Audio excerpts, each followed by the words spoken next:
Real loss only occurs when you love somebody more than you love yourself. I doubt you've ever dared to love anybody that much.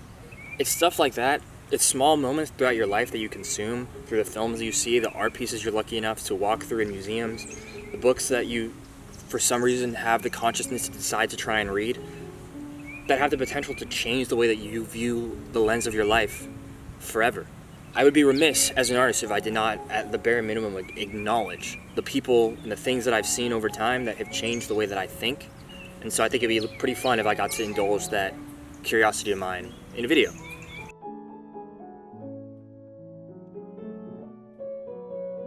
Obviously, the quote that I was referencing at the beginning comes from the film Good Will Hunting, and although I'm not a super genius like Will is, I deeply resonate with the idea that it is only when you can seek out true experiences, when you chase and pursue connection, that you can find a path to fulfillment. I think so many people decide when they're 16 years old because the pressure got to them that they were going to pursue something that meant nothing.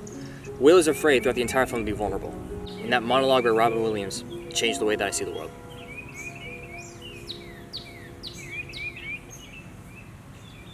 Carry the fire. Cormac McCarthy writes this line multiple times throughout the novel, The Road, which up until maybe a year ago was my favorite book. I swore by it. And still, carry the fire is a quote that I think to myself all the time. And what does that mean exactly? Well, if you've read The Road, you know that it is an incredible tale of persistence, of human endurance, of continuing to live despite everything around you telling you that your life should end, that it no longer has purpose, that it is so miserable that it is no longer staying alive for. Yet, carry the fire, whether it's a literal torch that allows people to see and navigate the world as we know it, or it's a moral fire inside of you that despite everything going on, despite all the temptations in the world, despite all the external factors that could tempt you to change the way that you are for something that's worse, it's crucial that you continue to carry the fire. There'll be obstacles, there'll be people, there'll be friends of yours, people who are close to you that tell you, encourage you even, to give up on the things that matter to you. But you're the only one who decides whether you let that match burn out, or whether you continue to carry that fire and keep going. And so, that's why I love The Road. About a year ago, things completely changed when I read Hard Rain Falling by Don Carpenter. A lot of art is necessary for you to find beauty, for you to learn maybe how to craft a sentence, or how to, if you're watching the film, learning about lighting and composition and color and movies, or listening to a song and wanting to try and replicate it because you think it's so beautiful. But sometimes art is necessary just for you to shut up, sit back, and learn. And Hard Rain Falling, to me, does exactly that. It's about two men, one of them being black in 1960s America, and it's an incredible novel about, race and sexuality and poverty and all these different things that are so hard to summarize. Yet Don Carpenter, in about 350 pages, does it so incredibly well.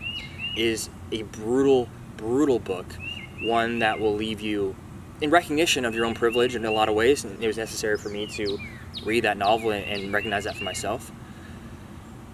And it's a novel that taught me so much about personal circumstance and how much those things can dictate the outcomes of your life. Somebody who's poor, who grows up with nothing and has to hustle their way to the streets. This person might be really smart, intelligent, resourceful, cunning, but they end up being a gambler. Somebody that goes to the bar and hustles people in pool. Might be somebody that gets into street fights, might run a crime operation, but they have to because they come from nothing. Whereas the same person who's born into privilege goes to an Ivy League school, ends up getting a job on Wall Street, uses their resources, their intelligence to become someone great. Yet society looks down and shits on the poor person, yet idolizes and loves the rich person. People don't just end up living crime-ridden lives because they were born terrible people. At times it's a matter of circumstance, and if we do not do a good job of recognizing that as people, then we will become ignorant. We will become oppressors. We will become people that look down on the poor for nothing, with no empathy and with no understanding. And it is crucial that we read novels like this to understand American history, to avoid the pitfalls of ignorance. Another painting to me that is incredibly important in the lore of American history is Nighthawks by Edward Hopper. And I've seen this in person, finally. But to me, what Nighthawks represents is a commentary on the way that Americans live their lives. It's late at night, they're at a diner, you have a couple that's barely looking at each other, sitting nearby another man who's by himself, while the worker just operates, and there's absolutely no social connection. They've all been at work all day and don't even have the energy to be present with one another. And I think what Edward Hopper is getting at is the trap that we all get into, where we prioritize work over connection, and that is not the kind of person that I ever want to be. I watched Casablanca with my dad maybe a year and a half ago, and within 30 minutes I knew it was going to be my favorite film. The cinematography is incredible, the music, the acting, all of it, even the lore behind the way that the film was created in kind of a ragtag fashion and how it became something that nobody on the cast would have ever expected. But ultimately, to me, the film is larger than life. It's a story about moral courage. And the film is timeless. The lessons that we get to learn through the story are replicable today, maybe even more relevant than they were 100 years ago. The scene where Victor Laszlo gets up in front of the Nazis and tells the band to sing La Marseillaise, risking his life in order to do so, in order to make a point, or to stand up against oppression. It's moral courage like that that one can only hope to aspire to. And it's beautiful in the film watching Rick, the main character, overcome his own cynicism, his own heartbreak, to decide his own personal feelings, his own selfish needs are not as important as the greater good of the world. And that is something that oftentimes gets so lost in our own day-to-day lives and our own selfish needs. And having a film like that be considered one of the greatest films in American history is so important. And it's really important to watch a movie like Casablanca and not lose sight of that.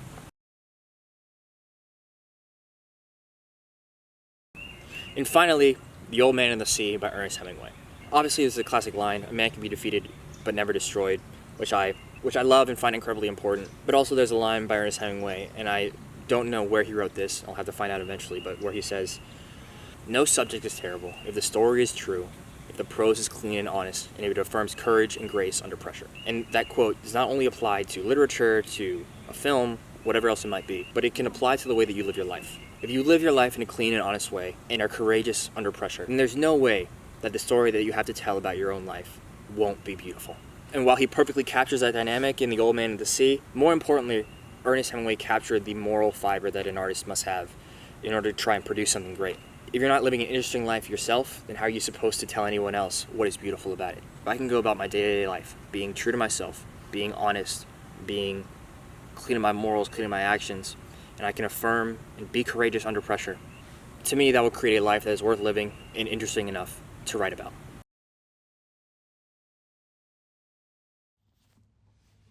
Vincent van Gogh is a person who means a lot to me. I obviously a huge fan of his paintings, but I'm also just as much of a fan of asking myself important questions about what the cost of trying to create art actually is, and the pursuit of something beautiful can be incredibly lonely.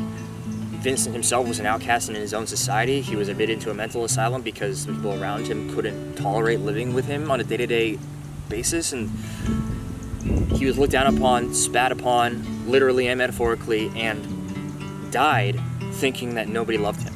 Yet the song Vincent by Don McLean was his attempt at telling Vincent that despite the fact that you were misunderstood in your own time, the gifts that you've given to the rest of the world are so beautiful, and if we could tell you how much we loved you, we would take that chance every single time. There's a line at the end of the song that goes, "They did not listen, they did not know how, but perhaps they'll listen now." And the idea that it's only after someone dies that we can let them know how much we love them is tragic to me. And ever since I fell in love with that song, it has become important to me that I'm more conscious about the way that I think about other people, the way that I think about loneliness, the way that I address it at times, how I address it with myself as I try and pursue beauty and meaning. And just like Robin Williams, who I talked about earlier in this video, who had a very similar fate to Vincent van Gogh, they were two people who tried to give so much beauty to the world, yet they themselves never felt any of that love and appreciation back. And that is an incredibly tragic and sad idea. And so it's important to me that I'm doing my best to listen, to simply listen.